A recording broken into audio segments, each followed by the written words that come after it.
जोखू ने लौटा मुंह से लगाया तो पानी में सख्त बदबू आई। गंगी से बोला, ये कैसा पानी है? मारे बांस के पिया नहीं जाता। गला सूखा जा रहा है और तू सड़ा पानी पिलाए देती है। गंगी प्रतिदिन शाम पानी भर लिया करती थी। कुआं दूर था, बार बार जाना मुश्किल था।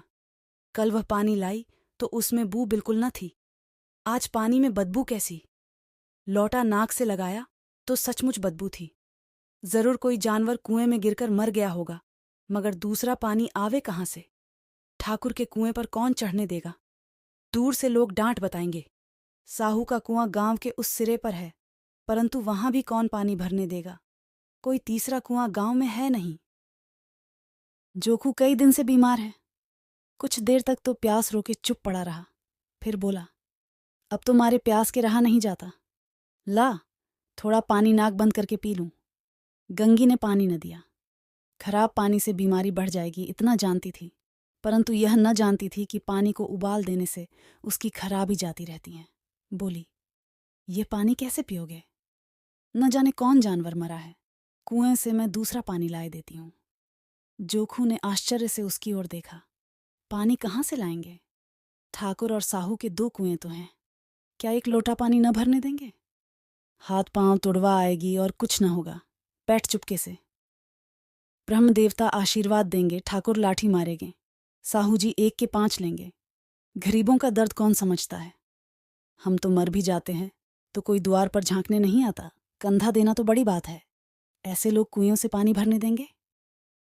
रात के 9 बजे थे। थके मांदे मजदूर तो सो चुके थे। ठाकुर के दरवाजे पर 10-5 बेफिक्रे जमा थे। मैदानी बहादुरी का तो अब न जमाना रहा है न मौका।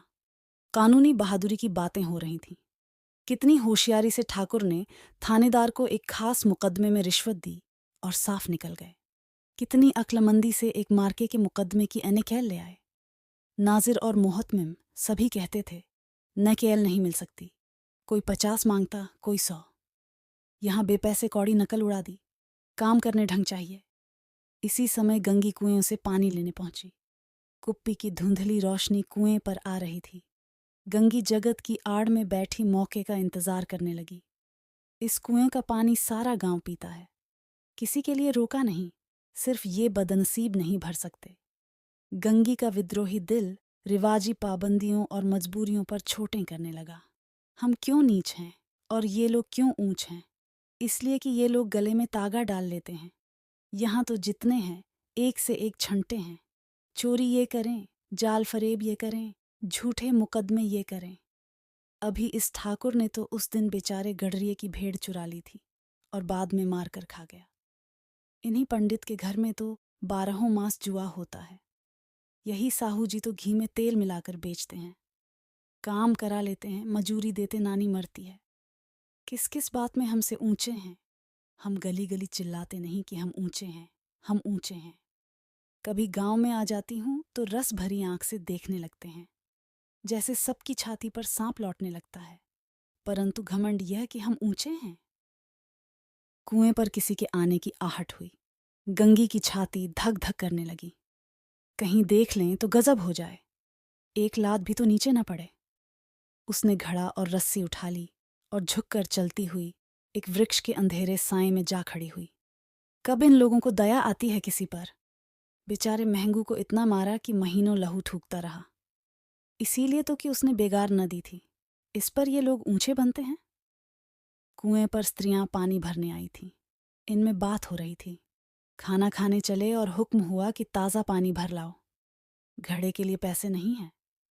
हम लोगों को आराम से बैठे देखकर जैसे मर्दों को जलन होती है। हाँ, यह तो न हुआ कि कलसिया उठाकर भर लाते। बस हुक्म चला दिया कि ताज़ा पानी लाओ, जैसे हम लौंडियां ही तो हैं। लौंडियां नहीं तो और क्या हो तुम? रोटी कपड़ा नहीं पाती? 10-5 रुपए भी छीन झपट कर ले ही लेती हो। और लौंडियां कैसी होती हैं? मत लजाओ दीदी, छिन भर आराम करने को जी तरस कर रह जाता है। इतना काम किसी दूसरे के घर कर देती तो इससे कहीं आराम से रहती। ऊपर से वह एहसान मानता। यहाँ काम करते करते मर जाओ, पर किसी का मुंह ही सीधा नहीं होता। दोनों पानी भरकर चली गई तो गंगी वृक्ष की छाया से निकली और कुएं की जगत के पास आई। बेफिक्रे चले गए थे। ठाकुर भी दरवाज़ा बंद कर अंदर आंगन में सोने जा रहे थे। गंगी ने क्षणिक सुख की सांस ली। किसी तरह मैदान तो साफ हुआ। अमृत चुरा लाने के लिए जो राजकुमार किसी जमाने में गया था, वह भी शायद इतनी सावधानी के साथ और समझबूझकर न गया हो। गंगी दबे पांव कुएं की जगत पर चढ़ी। विजय का ऐसा अनुभव उसे पहले कभी न हुआ था। उसने रस्सी का फंदा घड़े में डाला। दाएं बाएं चौकन्नी दृष्टि से देखा, जैसे कोई सिपाही रात को शत्रु के किले में सुराख कर रहा हो। अगर इस समय वह पकड़ ली गई तो फिर उसके लिए माफी या रियायत की रत्ती भर उम्मीद नहीं। अंत में देवताओं को याद करके उसने कलेजा मजबूत किया और घड़ा कुएं में डाल दिया। घड़े ने पानी में गोता लगाया, बहुत ही आहिस्ता, जरा भी आवाज न हुई। गंगी ने 2-4 हाथ जल्दी जल्दी मारे। घड़ा कुएं के मुंह तक आ पहुंचा। कोई बड़ा शहजोर पहलवान भी इतनी तेजी से न खींच सकता था। गंगी झुकी कि घड़े को पकड़कर जगत पर रखे कि एकाएक ठाकुर साहब का दरवाजा खुल गया। शेर का मुंह इससे अधिक भयानक न होगा। गंगी के हाथ से रस्सी छूट गई। रस्सी के साथ घड़ा धड़ाम से पानी में गिरा और कई क्षण तक पानी में हिलकोरे की आवाजें सुनाई देती रहीं। ठाकुर कौन है, कौन है, पुकारते हुए कुएं की तरफ आ रहे थे और गंगी जगत से कूदकर भागी जा रही थी। घर पहुंचकर देखा कि जोखू लोटा मुंह से लगाए वहीं मैला गंदा पानी पी रहा है।